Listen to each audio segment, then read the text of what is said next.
Great. So I am super excited. I see some faces that have been here before. I see some faces that are coming back, and maybe some new faces. So for anyone that is new to the HR Rebels, this is a group where we share ideas, we share best practices, we lift each other up. We tend to have a speaker just to keep things targeted so that you know which ones you absolutely don't want to miss and which ones you might be able to miss if it's not in an area that you're excited about. And and our only rule is that there's no assholes. So we're rebels, so we have to put that out there. But it's a really great place to sound things up. We tend to have on our monthly meetings, we tend to have one or two that's an open mic, and those open mics are great opportunities for you to bring your things to the table. So if you have questions, you want to use this group as a sounding board, uh, anything like that, or how do people do this? Feel free to join in one of those events as well. It's super casual. Feel free to add your thoughts. You can join the chat. You can say things out loud. Jump in whenever you feel like it. This conversation today is actually going to be interactive, so we want your participation. If you want to be a fly on the wall, that's fine too. And if you want to jump in, feel free to jump in. So without further ado, I would like to welcome Neil to the close this out to the floor. So I can you co-host right now. So Neil, Newman, and I met a few months ago, and I really enjoyed their product at Gather. They have will I be slapped on the wrist if I call it an engagement platform? Yeah, just don't use the word serve. Okay, it's an engagement platform Yeah. where you can gather information across the organization.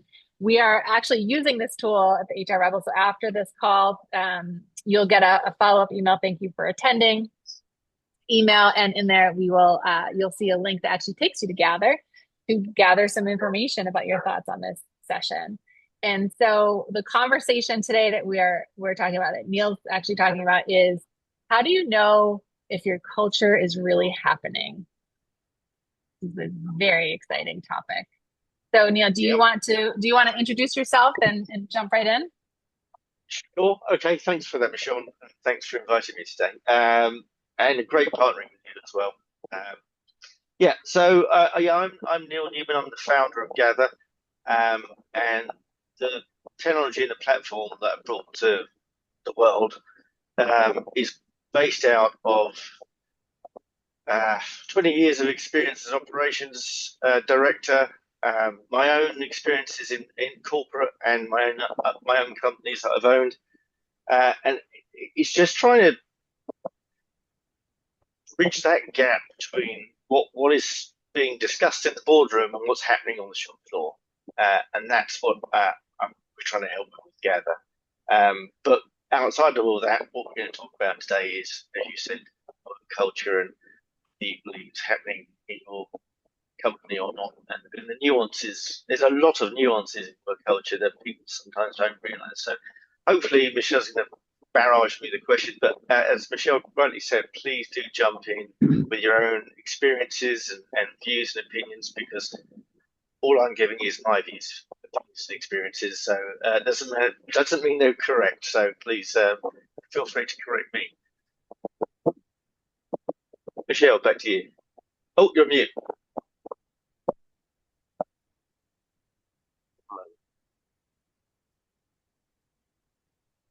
Still on mute. I pulled up my questions and I lost everyone. So I think a great place to start, Neil, would be, how do you really define culture in an organization? Like key elements, do you mean? Hmm. Well, I mean, there's two things to that question. One is we've got these, as we know, notorious annual surveys, which are very comprehensive. I'm going to park that for the moment because we can come back to that later. But then you've got what you can call your high level points around leadership, culture in terms of your team, your career path, the communications in the company, the environment you work in. These, to me, I think are important elements of your day-to-day working in a business to understand, is the business supporting that individual? Because if they're not, then the chances are they will either resign, go on long-term sick, or, God forbid, cause some sort of dispute. So that's what we're trying to do, is flush those things to the surface so that those costly, expensive problems are dealt with upfront. So to prevent them happening. Did that make Yeah. sense? Yeah. I don't know if anyone has anything to share on that topic. My kind of I have two definitions of culture that I've always leaned on. One is what people say about you at the backyard barbecue, and the other is it's the behaviors in your organization that you tolerate and celebrate, and not necessarily the values on the wall. Um, we're getting feedback too in the chat, Neil, that you're sounding staticky and breaking up a little bit. Could be your AirPods. It could be, or it Yeah. could be this next to me. Let me see if I turn this on. The reason it's 92 degrees here in the UK, which is unseasonal. Does that help everybody? Oh yeah. Yeah, from these from everyone visiting.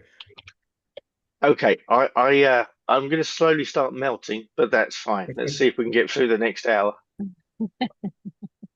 Your World Cup visitors like our AC, Neil.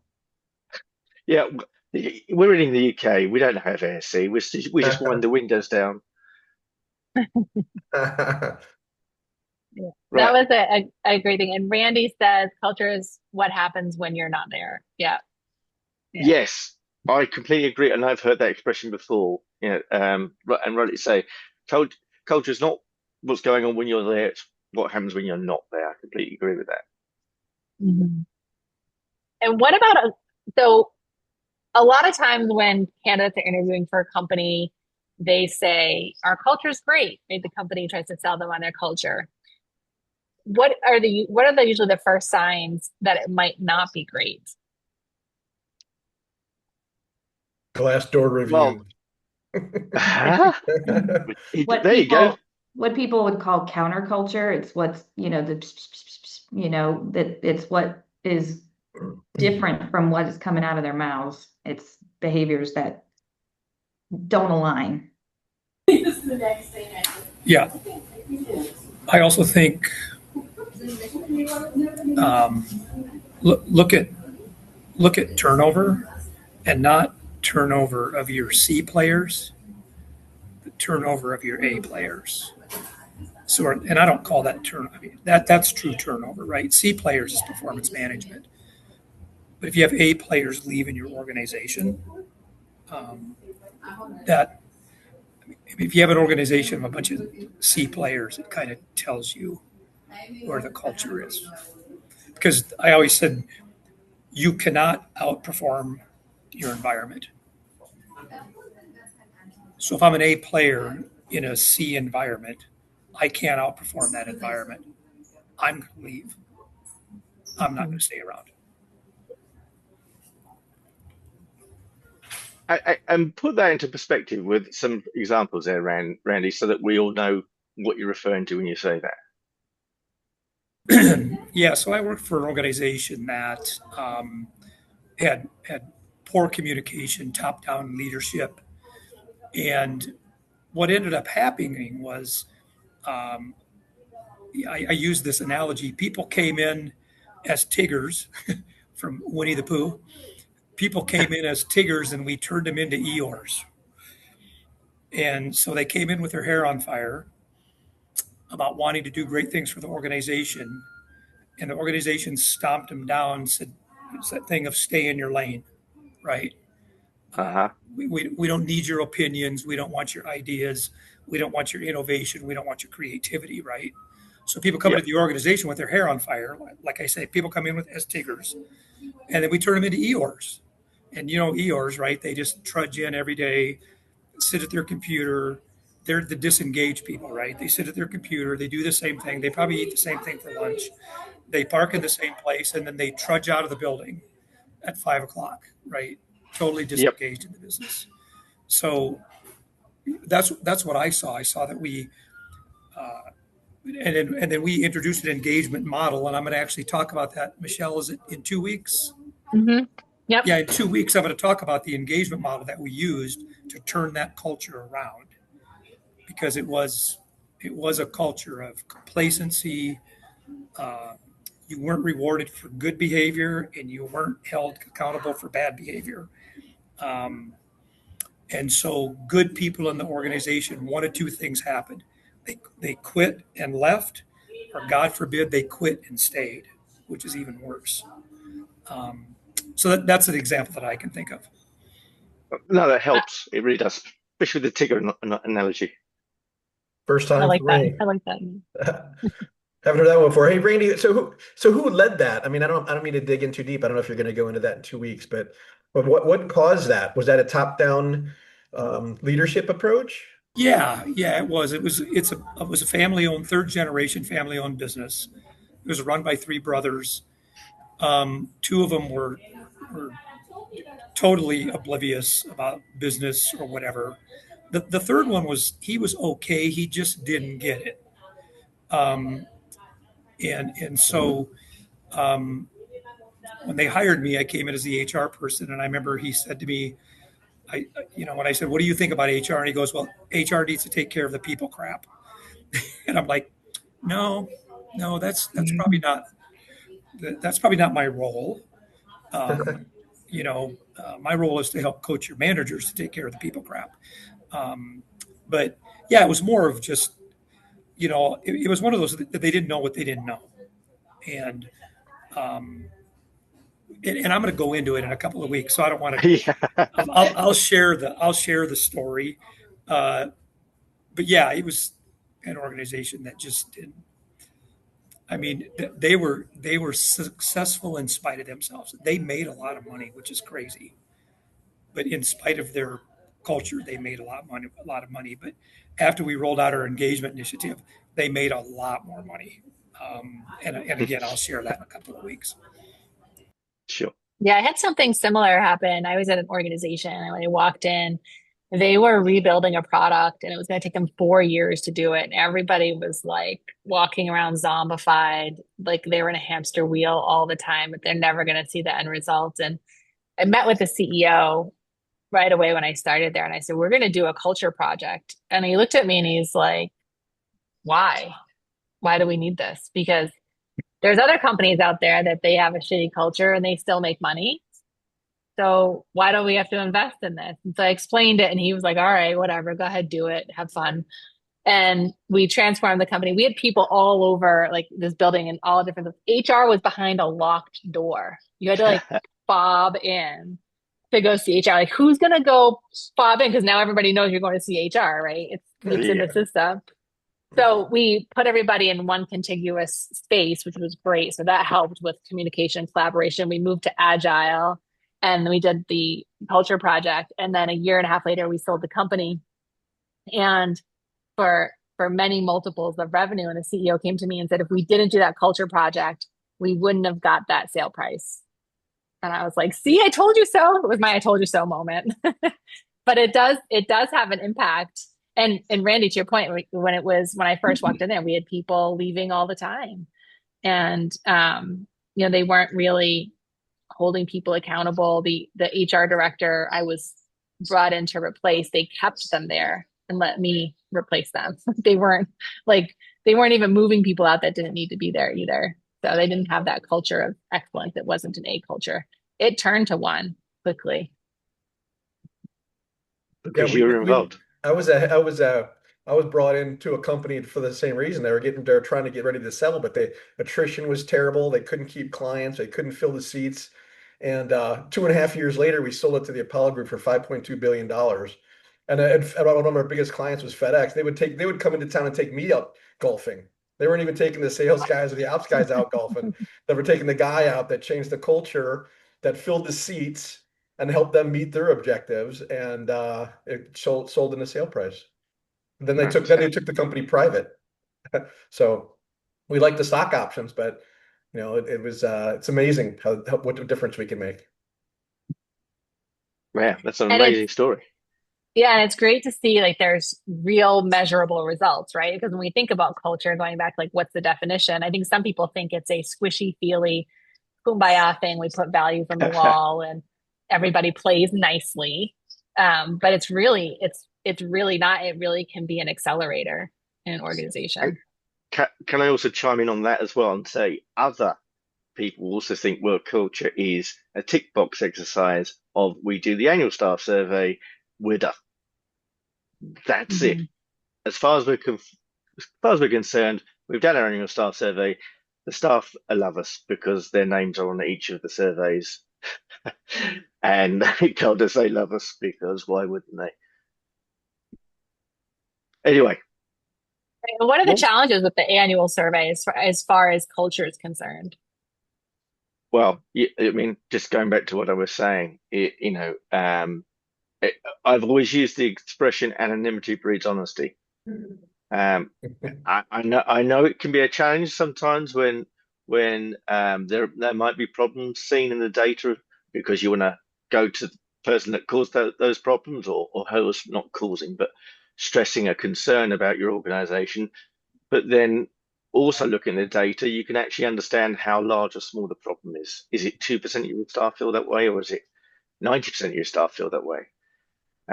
So but anonymity absolutely does breed honesty. It enables organizations. Sorry, Randy, could you just go on mute for us? Oh, yep. Thanks. I knew it was Randy. Um, yeah, so what was the question, Michelle? It was to do with annual surveys. Yeah, how when it comes to culture, what's the challenge with using annual surveys as a tool to measure culture? Okay, there's three things wrong with. I'm not saying, unfortunately, we have to do some of these things anyway, whether we like it or not. But traditional annual staff surveys, they have three things going for them. They either aren't engaging, as in nobody fills them in. They get abandoned because they're so huge and colossal and arduous to fill in that nobody has the time to do it, or they fill it in with anything they can because they just want to get through it, which then gives skewed data to the business. So they're the three reasons I see traditional platforms not really giving real concern to what they like to call staff culture. Can I add one thing And they also, Neil?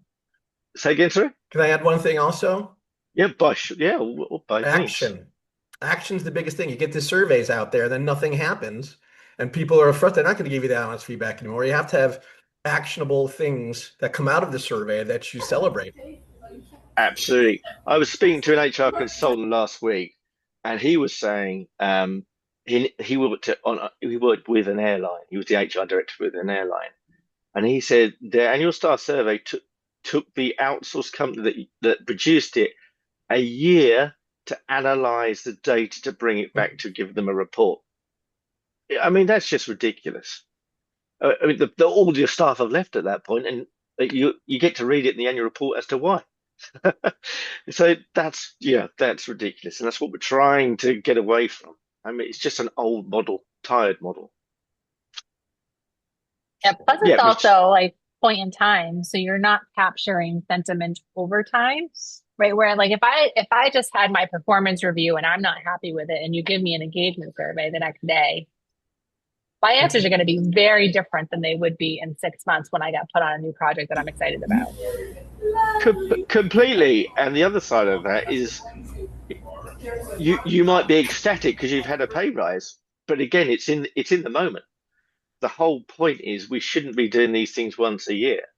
And the other point is, yes, you should have an open door policy to your line manager or equivalent, but that is anecdotal. That's hearsay. I'm not saying you shouldn't stop that. I'm just saying it's just anecdotal most of the time. What we need to be is being able to be much more engaged with the staff to understand, as you said, not a blip in time, but continually throughout the year, because policies change, both in the company as well as external government policies. Teams change, leaderships change. Everything I'm talking about has an impact on how work culture is affected. So to do something once a year is just ridiculous. Yeah, one thing I would add to this too is that surveys just give you the answer to the question you ask. And it really gives them, I mean, if you're using a 5 Likert scale, strongly agree, agree, neutral, disagree, strongly disagree, doesn't really tell you, that doesn't really give you a level of, if they strongly disagree, why do they strongly disagree? So my experience with surveys was we would do the survey, and then after the survey was over, then I would put together a focus group to say, hey, as an organization, we scored, at 42% on this particular question. Why do you think we scored 42%? And it was an anonymous, I mean, I summarized it, and then I would say, give me examples of why you think the communication's poor or whatever. And that allows you to dig deeper into the questions, because just asking a survey is limited to just the questions that you ask. And I So think, again, yeah, Randy, that's what I would jump in. And Michelle, I hope you don't mind me giving a plug about Gather. That's Go for it. exactly what we do. Where there's a negative response, we dive into detail. We don't just run over it and keep going. So, and you can dive down deeper into as much as you want to dive down to, but we only do it on negative responses, because let's not make this arduous. You can absolutely ask why did you give that answer? Why did you give that answer? That's just going to give a bad experience for anybody filling it in, which then leads to abandonment, which then leads to you not having enough data to make any decisions on. So it's about thinking about the user experience. And I'm saying that without any product in mind. You can just do that. I'm just saying that be conscious of don't always ask, why did you ask that? Why did you give that answer? Because it's not a great experience. well, and we used the things that were positive, the strengths, we used that as a recruiting tool. So Exactly. And I think we highlighted that, right? We said, yeah, based on our surveys or whatever, when people would say, what's your culture like? Well, based on our survey, 90% of the people in our organization feel like we have excellent communication. And that came from our people. And so we used it exactly. again as a recruiting tool. Anyway, It's exactly what I say, Randy. It's exactly what I tell our clients to do. Use it as a recruitment tool, assuming they've had good responses, of course. I Michelle. also see, and I don't know how others have dealt with this too. I also see with engagement surveys, leaders justifying the answers. So I think you said, 2% of our organization thinks this, right? That might be an issue that's important enough to dive into, but then they say, well, it's only 2%. Or they say, oh, I know that that's just the marketing department and they've had a tough go. So we'll give them a pass on that, right? And so I think, Randy, to your point, and Neil, to your point, like diving in and not just taking it at face value can help combat some of that. Mm-hmm. I don't know what anybody else has done. Can I say, from my experience, one thing, it wasn't me that said this, is one of the clients said, I've actually used the fact that it's actually going to the contrary of what you just said, but I've actually used that 2% to show people that they are in the minority when they think there's poor leadership or poor management, because everybody thought the same way as they did. And they're like, oh, hold on a second. A moment of realization. I thought everybody thought management was useless, but apparently I'm on my own, and that's through anonymity. So they're not, holding back. So again, that's how some of our clients have played that back to us. Mm-hmm. Yeah, that's helpful too. Do you guys have people that look at Glassdoor a lot? I don't know why I'm getting that a lot lately. We had a CFO that came in and said, I just came from a 2.2 and now I'm dining a 4.7. And they're like, oh, I'm like, what are you talking about? I don't know if everyone else experienced that, but it seems like lately I've been getting more of it for some reason. Not myself personally, but amongst the group they may have done. I haven't looked at Glassdoor in a long time. Me either. Um, and that, that's an interesting point, David. Like, is Glassdoor a true measure of your culture? So one of the companies that I worked for, we were trying to create like our employer brand. And so we were trying to get a better presence online. And so we encouraged people to put a post on Glassdoor. We didn't tell them to do it good or bad, but we just encouraged them so there was more information out there. And then it helped us bury some of those bad posts that were early on before we did all these changes. And so I don't know how much weight people put in it, but is it a true measure of of your of the culture and organization? I personally am not sold on it. I think it's a bit like Trustpilot, where you can influence, as you just shown us, you can influence what goes Yeah. into Glassdoor. So, and generally speaking, it's either extremely happy or extremely sad people, and that are bitter about something. So it doesn't, in my experience, give a very true reflection, and it's very retrospective, and again, it can be influenced. So, but I know, but the thing is, it is at least it's a gauge. And funny enough, somebody said to me about our platform, I said, but what if we've got an unhappy member of staff and they start putting it here? And I said, well, they'll go to Glassdoor if they're unhappy, because this is a confidential system. So if you're unhappy, go socialize it, not keep it confidential. Yeah, anyway, that's my experience of Glassdoor. And maybe it's a generational thing. I don't know. Maybe the younger kids are using it more because, like, I go on eBay, I'm looking at the rating. I'm not buying from some idiot that's got a 1.5. If I Yeah. go to Amazon, I'm looking at what other people are saying about the product before I buy it. So, and I learned that from my kids. So maybe they're starting to use it similar as they would do if they're buying a product. I don't know, but I'm just hearing it more lately. That's why I thought I'd throw that out there. And it's not like it's a new tool. It's been around for a while. Yeah. Yeah, Mhm. it's just how credible it is, I think. That's the question. And then going back to something Randy was saying earlier about, if you can demonstrate, you've got good communications in the company because you had conducted your survey, led staff survey. I think that's what carries value when you can demonstrate that in interviews with potential new hire, to say this is the environment that our staff are in and they love it here because of X, Y, Z. It's Yeah, the but we could say it evidence. all day. I mean, I do exactly the same thing when I'm talking to people. I pitch them on the culture. I do all of that stuff, but it's just like I Do don't you know. do I it? don't know. Do you do with evidence though, David? That's the question. Or is it anecdotal? All anecdotal. I mean, I don't have any evidence. What am I And gonna do? that's the whole point. That's Yeah, what what am I I'm gonna trying give to a get to. certificate? Here, look, I made a certificate. No, but if you can supply them with a report which says, look, this is the analyzed report from our staff. We run this in our situation once a month, and this is how they feel about all these various elements in our business. And they've given us hopefully a glowing response, else you wouldn't show the new hire. But yeah, they love it here. They've got a good, strong career path, great leadership, fantastic team, wonderful environment. If you show that and say that came from anonymity from our staff on a regular basis, that's worth its weight. I can go. Yeah, I don't know. I don't know that I would trust that either if I'm an applicant. I mean, I don't know. Maybe you show me anything you want, you create anything you want.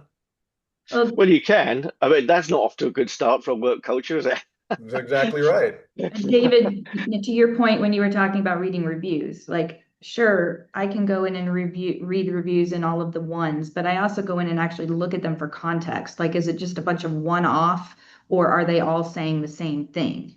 Because there's a big difference. So if you're hearing the same thing over and over again, that's one thing. If you're just hearing individual, grumbles, it could just be that person versus a cultural thing, and understanding the context that those thoughts and feelings are in. Yeah, same thing with a business or a restaurant or anything. I mean, Yeah. you have to read them and see if there's a pattern.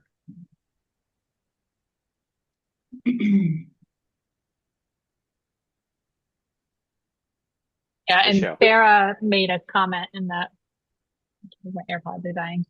Sarah made a comment in the chat saying employers should reply on engagement surveys either way on all reviews. I think that's a really good point. And saying like, we heard you, these are things that we're gonna do, and these are things we're not gonna do, and here's why, right? Because there's gonna be something you can't do everything, you can't act on all the feedback, but explaining why you can't or why you're not focused on that, I think is really important. Or just saying, I heard you, but we're not gonna focus on that. We're not gonna do that. Or we can't change that.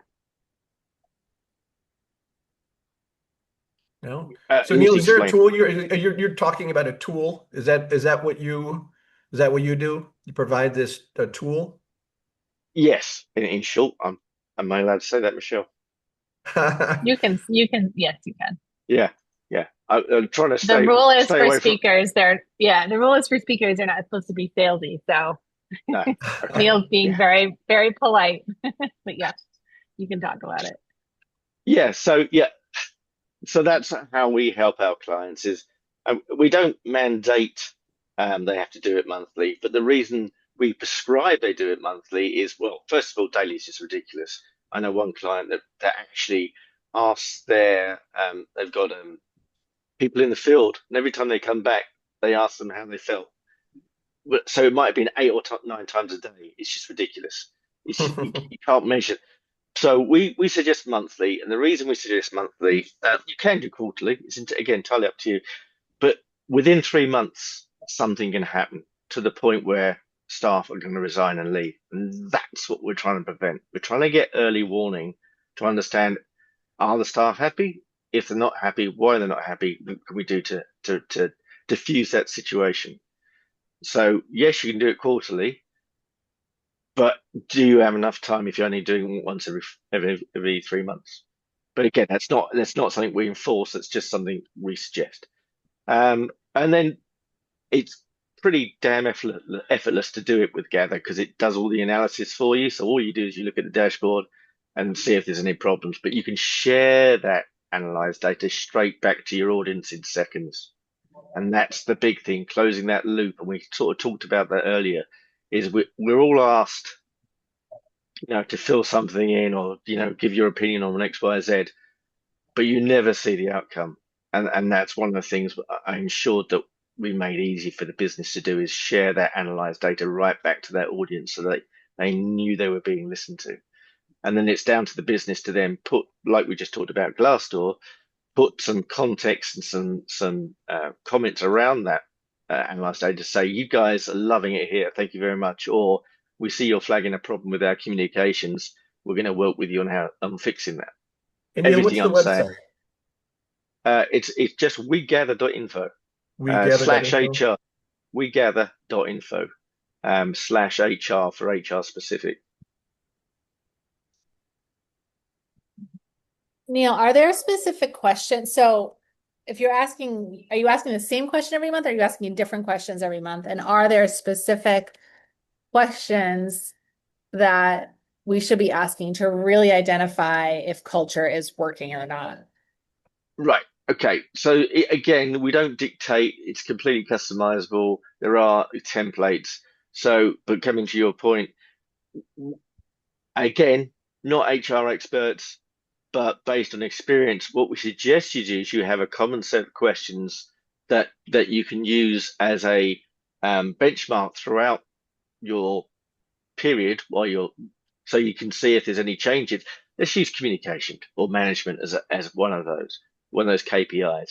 So you have a constant set of KPIs, but you can then deviate outside of that to talk about diversity and equity or well-being, whatever it might be. So you're not tied into rigidity of just one set of questions, but you should use one set of questions to see if there are any trends going on throughout the year.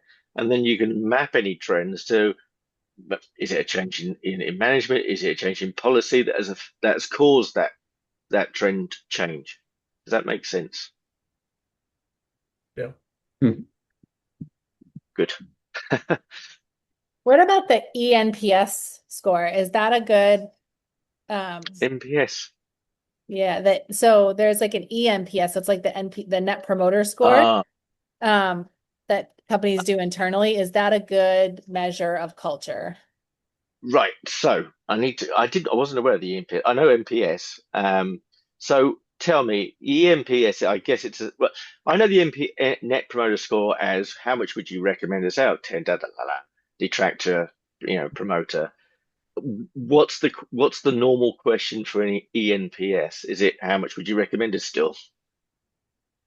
Yep, It is same the same thing. question. It's a great place Okay. to work. Yeah. Right. So, within Gather, again, sorry for the promotion, but we have the Gather index value. And the reason I mention that is I call it next generation NPS. So we have a single value that could track work culture, your staff well-being, anything you want. It's all customizable. It's a single value, so you can see the trends. The difference with the GIV as opposed to the NPS, and I'll use a restaurant scenario. If you go into a restaurant and everything was fantastic. You had a lovely meal, but the washrooms were a mess. And they asked you, would you recommend you? And you said, no, 3. You walk out. They do not have a clue why you gave them a 3. They just know you gave them a 3. With the Gather Index value, that single value is comprised of whatever your KPIs are. And if your KPIs are leadership, leadership, team, career path, communicate, if that's your KPIs, it's all of those wrapped into a single value. So when you start to see that deviate, you can delve into that single value to look at the underlying values to see which ones are being affected. Does that make sense to everybody? Cool. Yep. Yeah, so that's why I call it next generation, because it's giving you far more detail than the common NPS standard. I'm walking away with Tigger analogies, with dirty bathroom analogies. This is fantastic.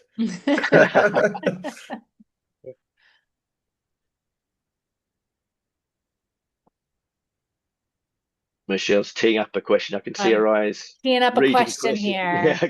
Yeah, okay. Let's see if I'm ready for it. So you and I have talked about moving organizations from reactive to proactive. What does reactive culture management look like? And what does proactive look like? Reactive, current day, really. Where we are today, once a year. That's it. Oh my God, why have all those people left? Oh, because we didn't speak to them for a whole year. That's why. Um, again, I come back to this whole line manager. Some people are bold enough and brass enough to go and speak to the manager with their concern, and that's great. But what we're trying to do is help those that aren't so confident about speaking up because they might think it's career limiting or whatever reason they've got behind them, to give them anonymity, to give them a voice, to say, you know what, I don't agree with this, even though 10 minutes ago I was in your office telling you how great it was. Anyway, that aside, proactive, reactive, proactive, coming back to measuring in across a period of time on a regular basis, far more regular than once a month, because that doesn't move you to proactive. And then getting down to a granular level, if you want to, again, sorry about the plug, but within Gather, you can actually set up email triggers, which will tell you immediately there's a problem within your workforce. So that not only moves you from looking at a monthly dashboard or report, but that moves you from right now, right this second, I know I've got a problem with an employee. I don't know, they may or may not give me their name, but I know I've got a problem in the now, so I can deal with it in the now. That's proactive. That's not very common. No, the thing is, it's not real rocket science to sort these problems out. It's just I find it very odd that I don't see any of this kind of employment of technology in very many platforms. They just seem to toe the same old line. True.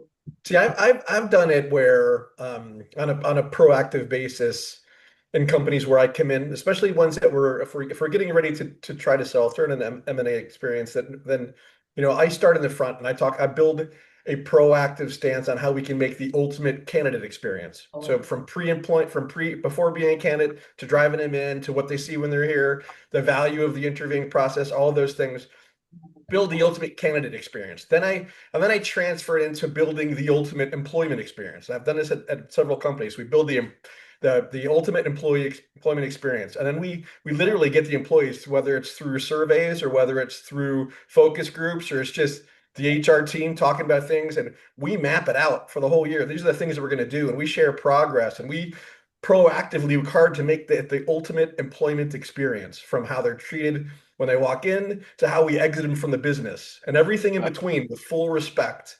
So I think as HR professionals, that's kind of our job in part to proactively make those things happen. And when the employees see it, man, it feels good for them. And they tell you they're happy when they start seeing things, whether it's taking out a bad apple, a manager that you find out is being bad, just setting an example, shot over the bow. Wow, they're really doing things to make things better for us, or whether it's putting programs in place where they can make more money and have better experiences getting promoted, and I mean all those kind of things. So I mean, I see the reactive all the time. I think that is more common, but I think it's kind of up to us to not be reactive and be more proactive. Yeah, and that's true. I mean, we all know the situation is that some, as we've already discussed, some businesses just not interested in this. It literally is a tick box exercise, and it takes the likes of you guys to persuade them otherwise. And David, you've done a brilliant job. Michelle's done a brilliant job, and and they don't realize the value of a great work culture until you show it to them. Again, I think going back to what Michelle was saying, it has been seen as a bit, clump by R type stuff, and it's nothing to do with that. I had three key words I wanted to say for how an individual could say there is good work culture, and that's feeling valued, camaraderie, and respect both ways, up to leadership and back down again. For me, those are the three, and there could be, I'm sure there are others, but for me, those are the three main ones that, if those are in your kit bag, I think you're three-quarters of the way there to a good work culture. Agreed. I think in our world, Michelle knows just as well. Sometimes that's when we get called in. As soon as they get that wrongful termination lawsuit or something bad happened, then all of a sudden we get called in to come fix it. And this is Very it, and reactive. you're back to the initial question. That is the whole reactive situation. That they've let it explode because basically they got their heads buried in the sand, or they'd say, we haven't got the time to deal with this, which is great because you guys can come in and step in and do it for them. But yeah, but a lot of the time they just don't value it. Nope. Until it's too late. There are some incredible statistics about what we're talking about. And they vary by culture and country too. I mean, we're talking from the United States, and we have some terrible situations going on in our companies.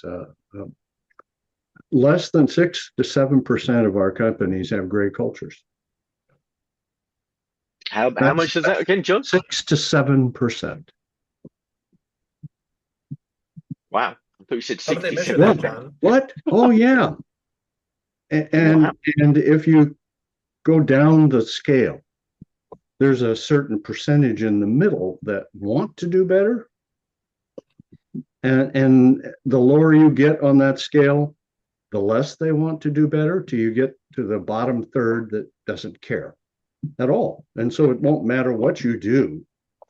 If the leadership doesn't want it done, it will not happen. I don't care who you are. Okay? Yeah.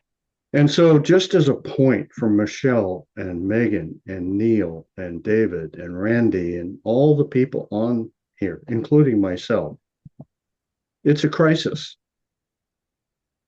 It is a crisis. And people wonder why they can't attract good people or even get candidates. There's your answer.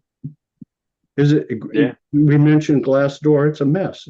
But it's an avenue for people to make their complaints known because the companies don't have a process.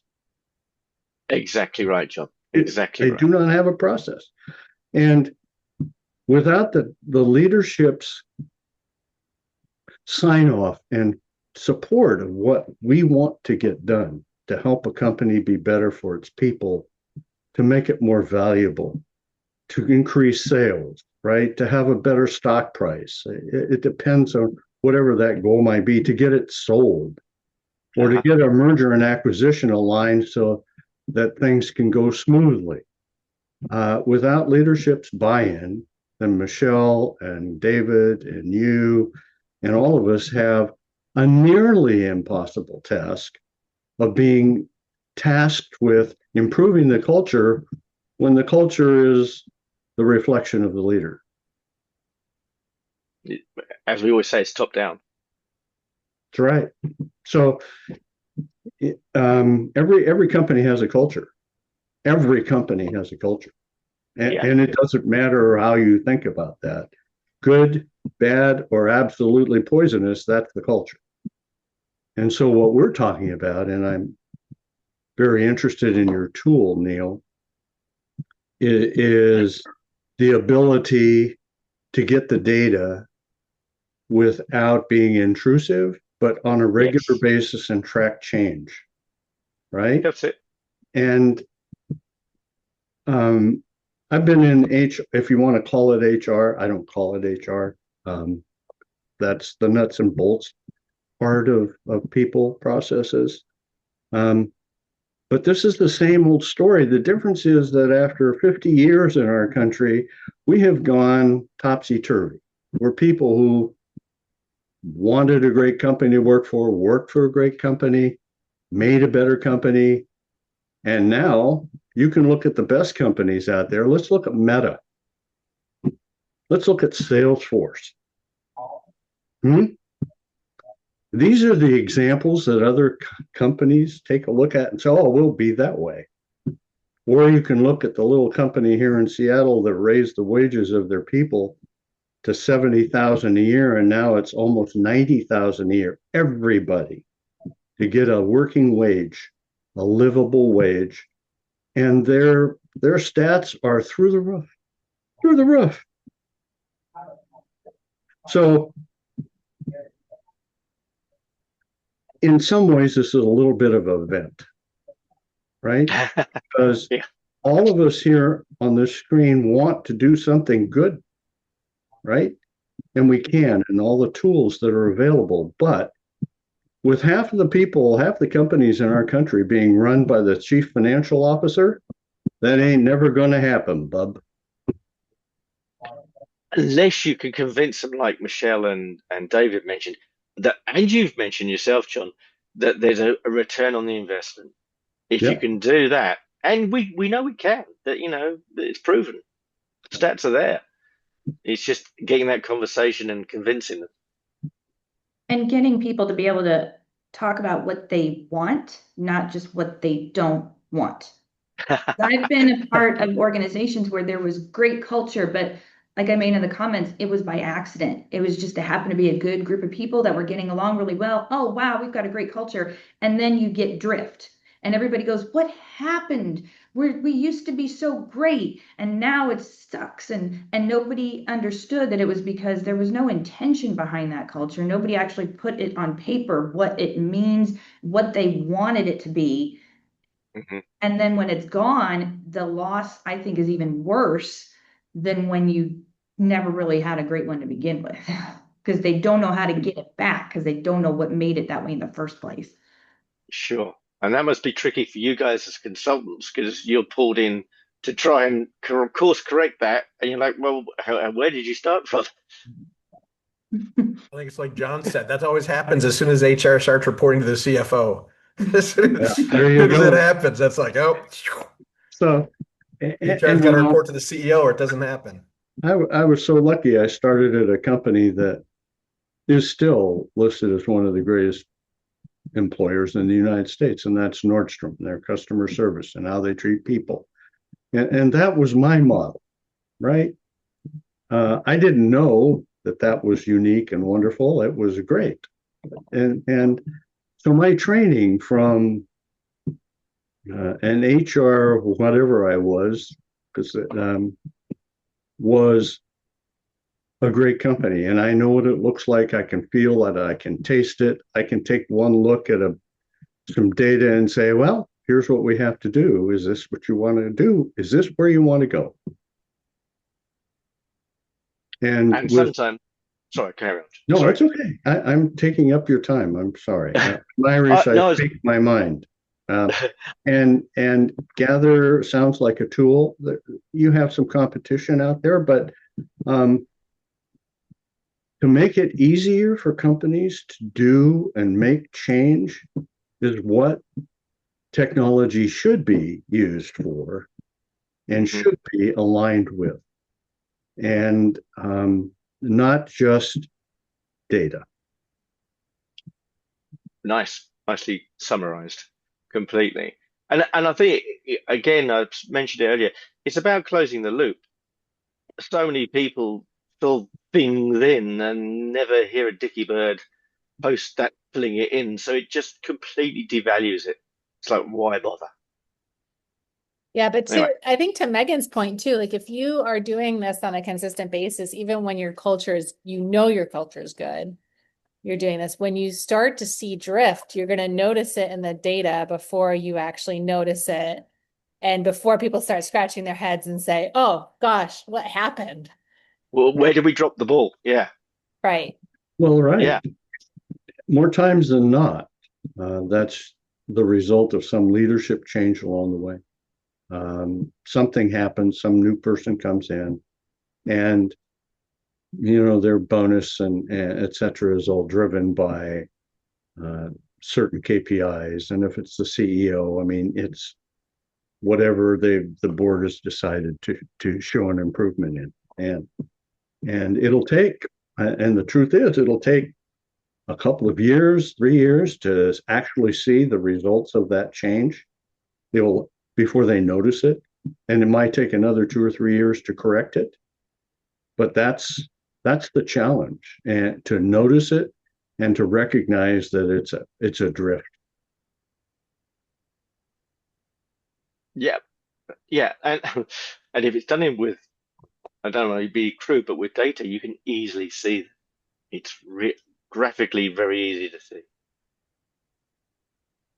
Yeah, and I think that point too, like you should be looking at your culture even in the good times, right? Not just when it's bad.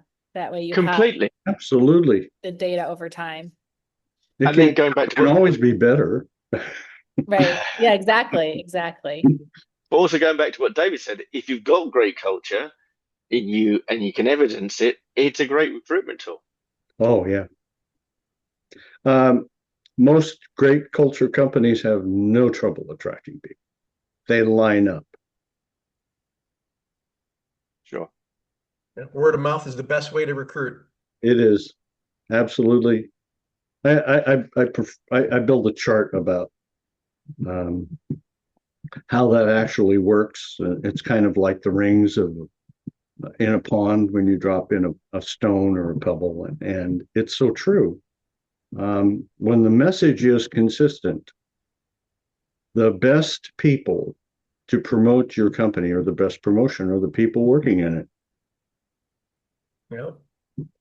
Yeah. I worked for a company in Florida for several years, and we worked hard to build the ultimate employment experience, and we got to a point where they allowed me, because we were saving so much money in recruiting, and I mean all of our front end costs went down so dramatically. They actually gave me cars. I had employee referral programs where I was giving away Nissan Maximas. I'd pull them into the lobby, and when someone gave me an employee referral, they got a key, and they're walking around shaking the keys. Everyone's so excited.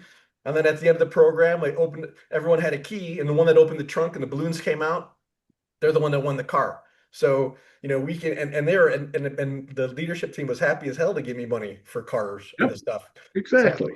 And it was still, and they tracked every single penny, and they knew it was still a huge cost savings, millions of dollars a year we saved them, and we gave it right back to the employees. Yeah, the return on that investment is gigantic. It leaves poor cultured companies wondering what the heck happened. Well, every But you employee to can win a car, they were tell. selling all their friends. Oh, you got to come work here. This is the best place in the world. That's right. That's right. You know what Great they You can did? tell the companies that don't have the good culture because they will raise the stakes on a referral program and they still won't get referrals. Yeah. That's right. That's a good data point. Yep. So, Neil, we've got just a couple of minutes here. If someone in this room wanted to get a real pulse on their culture this month, like right after this call, because they're going to be very excited about it, where would you tell them to start? Right. Well, one of the things I would say is the first challenge is actually getting them to engage. So for God's sake, don't ask them to fill in a survey. Does anybody want to fill in a survey? No, they don't. So don't, and that's why we don't like to use the word survey. In fact, we had it taken out of our products some years back. Nobody wants to fill in a survey. What you want to do is you want to value who they are, their contribution to the company, and you want to hear from them. We call it staff voice because it's not telling them what to do. It's about asking them, how are we, as a business, how are we supporting you?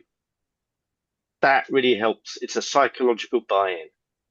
And that gets you past the initial hurdle of delete. Because filling this staff survey, that's not turning me on. I did it last year, saw nothing from it, delete. I know it takes me 20 minutes, not interested. Yeah. So the other, the David, bigger John? challenge, in my opinion, I mean, to me, you've missed a step, or that process misses a step. The biggest challenge is to get the leadership to recognize they have a problem to begin with. Fair point. Because if they don't do that, then nothing happens. They don't even know they need to engage. So yeah, top down. That's all I'm going to say. Yeah. Well, there doesn't even need to be a problem. We don't need it. Hopefully it's, you want to take proactive action if it's not a problem, just to make the improvements so that and you can give them a cost benefit analysis to say why you need to make the improvements without having to identify only issues. They have to say, oh, we have a problem here, right? And that's the key question. You can do all kinds of things if they recognize it, and that converts to action. The one thing some of the partners we work with who are HR consultants have just done a lost leader and gone in and said, how do you work? And they got, it's fantastic. Well, do you mind us evidencing that for you? Well, what do I need to do? We need to do nothing. Oh, okay. Well, then off you go. And a couple of days later, they run it all. And a week later, they go, this is what's going on in your business, not That's what you right. think is going on. That's pretty normal. And that drives revenue for the consultants. That's right. Great. Well, thank you so much, Neil. We're at the top of the hour. This was a really good conversation. I put Neil's LinkedIn profile in the chat. Thank you. If you want to grab it. And is there an email address or something you want to share too? Oh, let me put that in the chat now. It's simple. It's Neil, which is me, obviously, and then wegather.info. We couldn't afford Gather; it's too expensive. But then the wegather.info made sense. It does make sense. Well, thank you. So next week, Megan's going to be speaking about bringing AI in without letting people out. And then Randy, the following week, is going to be speaking as well. So back here next week. Have a great rest of the week, everyone. Thanks, Brad. Good to meet you all. Have a great week. Take care, everyone. Oh, do you want me to log off, Michelle? Yeah. Thanks, everyone. Yeah. Bye then.